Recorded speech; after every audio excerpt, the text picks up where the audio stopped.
Today we're going to go over the Thermapro Digital Instant Red Meat Digital Thermometer.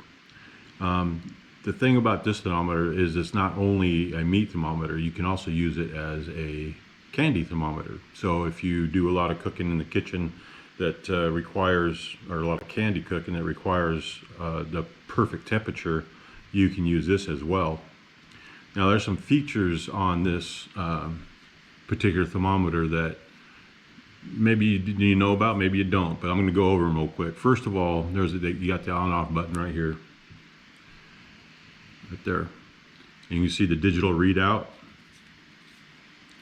and then you see lock, and the CAL means calibrate. I'm going to go over that here in a minute. Believe it or not, these things do need calibrated. A lot of people are aware of that, but we're going to go over it real quick and I'll show you what that is. It's real simple, but it does zero in the thermometer, and you can be rest assured that the meat or candy that you're trying to get the right temperature on is going to be accurate.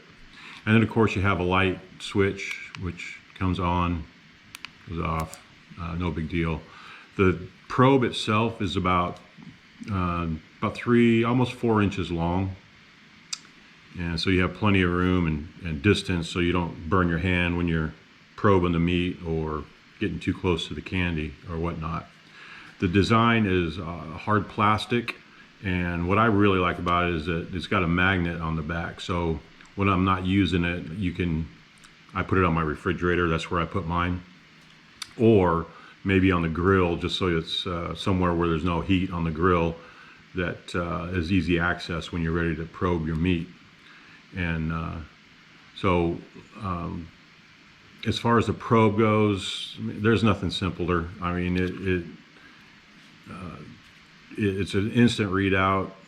When you do probe the meat and you get your temperature, there's that lock button.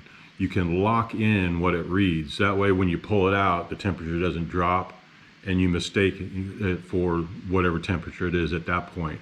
When you hit that lock button, it's going to lock it in, and that way when you pull it out, you can read it, and it will be read properly, and your temperature will be wherever the read's at. So it's not going to drop when you pull it out of the meat or the candy. So that's pretty handy. Now as far as calibration goes, that's why I have this cup of water here. How to calibrate it? Oh, one other thing, I'm sorry. This also goes Fahrenheit and Celsius. All you have to do is hold the on-off button for 5 seconds and it'll change from Fahrenheit to Celsius, or vice versa. And as far as the calibration goes, you hold the lock/calibration button for 5 seconds.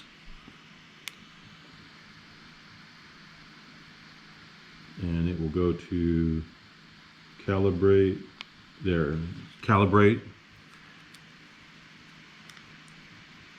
And then you put it in the ice water until it reads 32. Now mine's already calibrated, but you hold it in the ice water until the temperature reaches 32, lock it, and then turn it off, and your thermometer will be calibrated. It's got a hook for it in case you just want to hang it on something. Very durable. You can completely submerge it when you wash it, so you don't have to worry about that. And it's just all around good thermometer. I highly recommend them.